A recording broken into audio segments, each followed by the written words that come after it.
Nabi Ibrahim lagi-lagi diuji oleh Allah Subhanahu wa taala dengan ujian yang ekstrim. Mungkin ujian kita ujian biasa saja, tapi Ibrahim ujiannya ekstrim. Termasuk di antara nanti yang akan disampaikan, termasuk menyembelih anak. Gimana ke ekstrim itu? Kalau di Ibrahim ayat 37 ini, Nabi Ibrahim itu lama tidak punya anak, meminta kepada Allah untuk mendapatkan anak, diberikan Ismail kecil, yang Nabi Ibrahim itu sangat senang dengan anak ini yang masih kecil, yang masih lucu. Allah menguji kembali Nabi Ibrahim agar tidak cenderung kepada anak ini. Lagi-lagi jangan sampai Ibrahim itu cenderung kepada dunia, kepada anak, harta kita pegang di tangan saja, jangan masukkan ke hati. Apapun kita jangan masukkan ke hati, hati ini tempatnya Allah saja. Nah, Nabi Ibrahim berhasil itu. Ketika Allah memerintahkan Nabi Ibrahim untuk membawa anaknya yang masih bayi dan istrinya dari Palestina menuju ke Bakkah, dan Bakkah ini tidak tahu tempat apa. Ibrahim hanya menjalankan perintah saja. Pada saat itu dijalankan perintah Allah membawa anaknya dan istrinya Ibunda Hajar alaihissalam dari Palestina yang begitu jauh menuju ke Bakkah. Ternyata Bakkah itu Makkahul Mukarramah, Saudi Arabia. Perjalanan yang cukup amat panjang sekali, sangat melelahkan dengan unta. Tapi itu dijalankan oleh Nabi Ibrahim.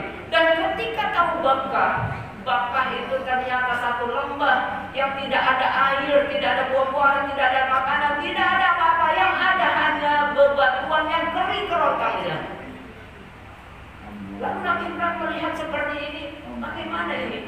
Tapi ini karena perintah Allah, diletakkan itu ananda yang masih bayi, yang masih kecil, Ismail alaihissalam, karena ini perintah Allah, sampai Ibunda Hajar mengajar Ibrahim alaihissalam. Apa katanya? Wahai Ibrahim, kenapa kau tega meninggalkan kami di tempat yang seperti ini? Tidak ada air, tidak ada buah, tidak ada makan, tidak ada orang, yang ada bebatuan yang kering ini saja. Nabi Ibrahim secara manusiawi dia meneteskan air mata. Tetapi Allah memerintahkan untuk kembali lagi ke Palestina. Dikejar oleh Ibunda Hajar berkali-kali. Dikejar yang kedua kali, kenapa kau tega meninggalkan kami di tempat ini? Ibrahim hanya diam sambil berjalan menuju Palestina. Kembali lagi sampai ketiga kali Ibunda Hajar mengatakan, ya Ibrahim, ahadza min amrillah. Apakah ini perintah Allah? Ketika Ibrahim menganggukkan kepala saja tanpa berkata, dan Ibunda Hajar ketika melihat suaminya menganggukkan kepala menunjukkan ini perintah Allah.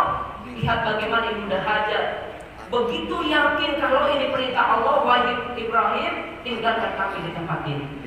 Ditinggalkan oleh Ibrahim. Lalu begitu banyak panjang ceritanya, termasuk nanti ada datangnya air Zam-Zam dan terus luar biasa. Nabi Ibrahim di perjalanan berdoa, ini doanya Allah abadikan dalam surat 14 ayat 37. Rabbana, wahai Tuhan kami, ini sesungguhnya aku askantu min dzurriyyati, telah aku tinggalkan sebagian dari keluargaku biwadin, di satu lembah, di satu tempat. Jadi Makkah itu tempat yang agak cekung ya.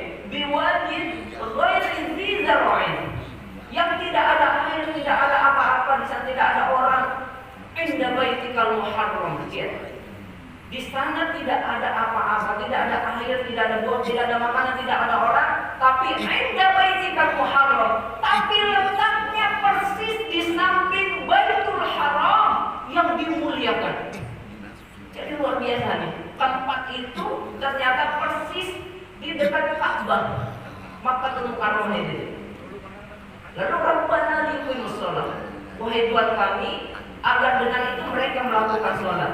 Jadi syariat sholat ini sudah ada pada zaman-zaman Nabi terdahulu, hanya saja syariatnya berbeda. Tetapi perintah sholatnya sudah ada. Rabbana liqimus shalah waj'al af'idatan minan nasi tahwi ilaihim, dan jadikanlah manusia berkecenderungan kepada mereka. Coba kita lihat hari ini bagaimana Saudi Arabia itu yang dahulu, makanya orang-orang negeri Sabah itu negeri yang dulu makmur. Ketika melanggar daripada syariat Allah Subhanahu wa taala, Allah hancurkan bendungan Ma'rib itu. Dan dia tahu Makkah itu, daerah Makkah itu daerah yang besar, enggak ada air di sana. Tetapi dia akan melewati Makkah menuju negeri Syam. Kok ada burung berkeliling di atas Ka'bah itu, di atas Baitul Haram itu. Dan tak percaya ketika dia temukan ternyata ada orang di sana, ada air Zam-Zam. Termasuk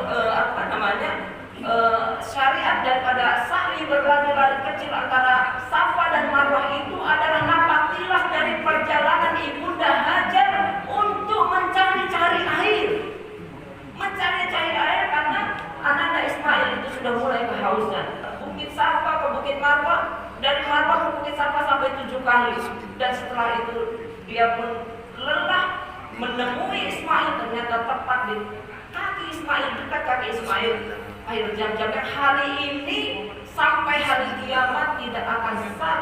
Semua manusia yang datang jutaan setiap tahun, air itu terus mengalir. Dahsyat, ini mukjizat yang luar biasa. Ini napaktilas dari perjalanan satu keluarga yang luar biasa. Caranya apa? Kalau kita sebagai seorang ayah, bagaimana potret kita di depan cermin daripada ayahanda Ibrahim alaihissalam yang ketaatannya kepada Allah di atas segala-galanya, kasih sayang kepada keluarganya luar biasa. Potret kita seperti apa kepada keluarga kita? Yang kedua, kalau kita sebagai seorang ibu, bagaimana cermin kita di hadapan seorang ibunda Hajar alaihissalam yang ketaatannya kepada Allah lagi-lagi di atas segala-galanya, bakti kepada suaminya dan kasih sayang kepada keluarganya. Bagaimana potret kita di hadapan ibunda Hajar alaihissalam?